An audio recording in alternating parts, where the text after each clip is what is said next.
Welcome to Grand Success Institute, friends.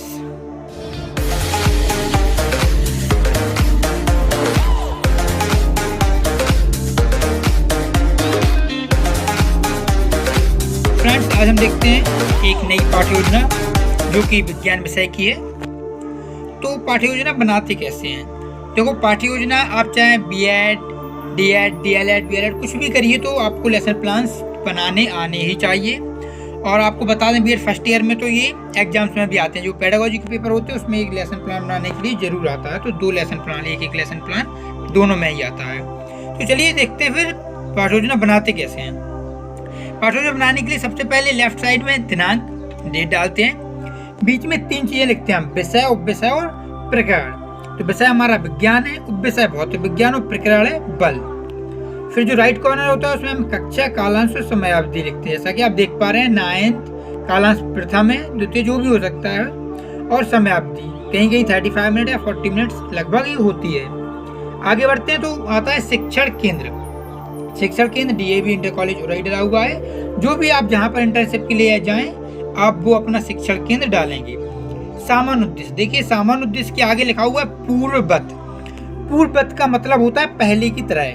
मतलब ये जो देख रहे हैं आप, 4थी लेसन प्लान है, 4th पाठ्य योजना है ये। तो इससे पहले जो 2-3 बन चुके हैं उनमें भी सामान्य उद्देश्य यही थे। क्योंकि सामान्य उद्देश्य पूरे सब्जेक्ट के एक ही होते हैं, इसीलिए सर ने बोला कि बार बार लिखने की जरूरत नहीं है, आप पूर्ववत लिख सकते हैं। लेकिन ध्यान रहे, अगर आप लेसन प्लान बना रहे हैं और फिर फाइनल टीचिंग के लिए या फिर आप अपने एग्जाम्स में या फिर और भी बनाएं, तो उसमें आप सारे के सारे सामान्य उद्देश्य जरूर लिखेंगे। आपका ये पूर्ववत नहीं चलेगा।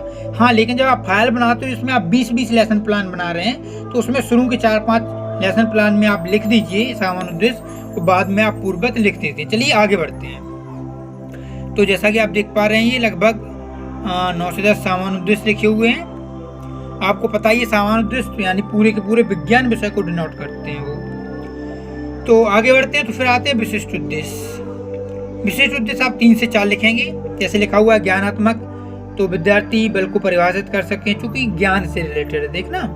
और ऐसी और भी हैं। आगे बोधात्मक है ना, तो बलों के प्रकार में अंतर कर सकेंगे, इस तरह उन्हें ये बोध हो सकेगा।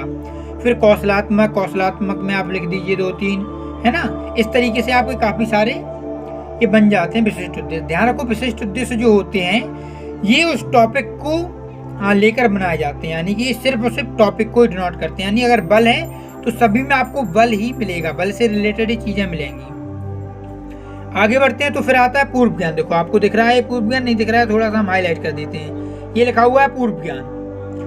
पूर्व ज्ञान आप लिखेंगे कि विद्यार्थी अभी तक कितना ज्ञान रखता है। इसके बाद आता है सहायक शिक्षण सामग्री। यहाँ पर देखो 2 चीजें लिखी हुई है, तो आप ये ऊपर की कक्षोपयोगी सामग्री नहीं लिखेंगे, आप इसी में लिख देंगे। सहायक सामग्री में संकेतक यानी पॉइंटर और आपका चार्ट, मॉडल पेपर जो भी होगा, और साथ में लिख देंगे एवं अन्य कक्षोपयोगी सामग्री। इस तरह से लिखते हैं। फिर आपके आते हैं प्रस्तावना प्रश्न।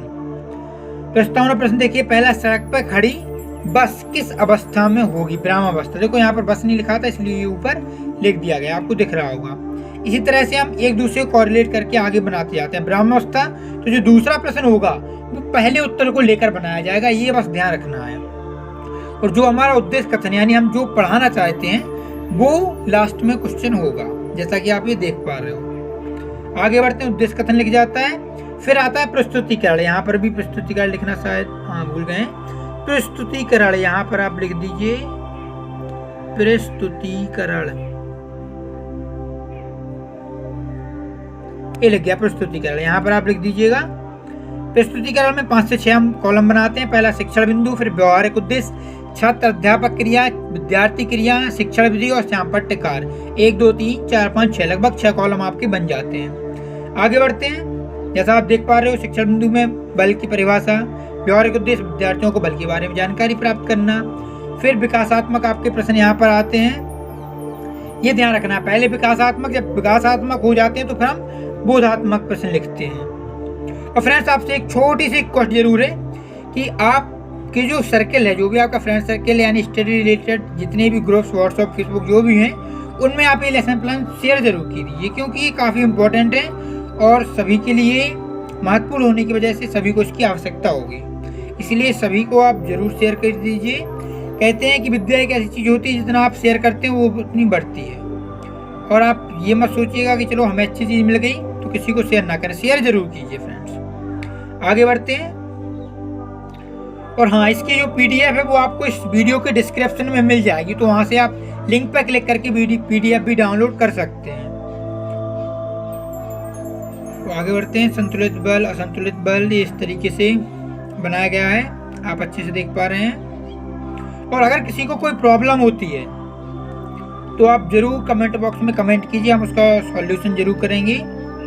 वैसे हम वहाँ पर ही रिप्लाई दे देंगे, अगर वहाँ पर नहीं हुआ तो इसके लिए हम अलग से एक वीडियो भी बना देंगे। फिर आ जाता है आपका श्यामपट्ट सारांश। ये देखिए, अच्छा श्यामपट्ट सारांश आप जब लिखें तो या तो आप एक काम किया करो कि ये एक ऐसा ब्रैकेट बना दिया करो, इस तरीके से करके एक ब्रैकेट बना दिया, या फिर आप एक ब्लैक पेपर आता है तो आप ब्लैक पेपर लगाएंगे, उसके ऊपर आप श्यामपट्ट सारांश लिखेंगे तो वो बहुत ज़्यादा अट्रैक्टिव और बहुत अच्छा लगता है, एक अलग ही उसका प्रभाव दिखता है। तो श्यामपट्ट सारांश हो गया। फिर इसके बाद आता है पुनरावृत्ति प्रश्न। अच्छा, ये जो पुनरावृत्ति प्रश्न है इसमें एक चीज़ ध्यान रखिएगा कि जो आप प्रश्न लिखते हैं तो साथ में ये उत्तर मत लिखिए। ये देखो यहाँ पर बल लिखा हुआ है, किलोग्राम मीटर प्रति सेकंड स्क्वायर लिखा हुआ है, संतुलित बल, तो ये सब नहीं लिखना है आपको, सिर्फ उसमें प्रश्न लिखना है, ना कि उत्तर लिखना है।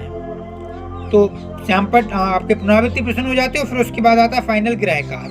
तो गृहकाल में आप 2 से 3 प्रश्न लिखते हैं और पुनरावृत्ति प्रश्न में भी 3 से 4 प्रश्न लिख देते हो। इस तरह से आपका लेसन प्लान हो जाता है कंप्लीट। फ्रेंड्स, बस लास्ट रिक्वेस्ट है कि आप इसको लाइक शेयर कमेंट जरूर कीजिए। Thank you so much and all the best, bright future welcomes you.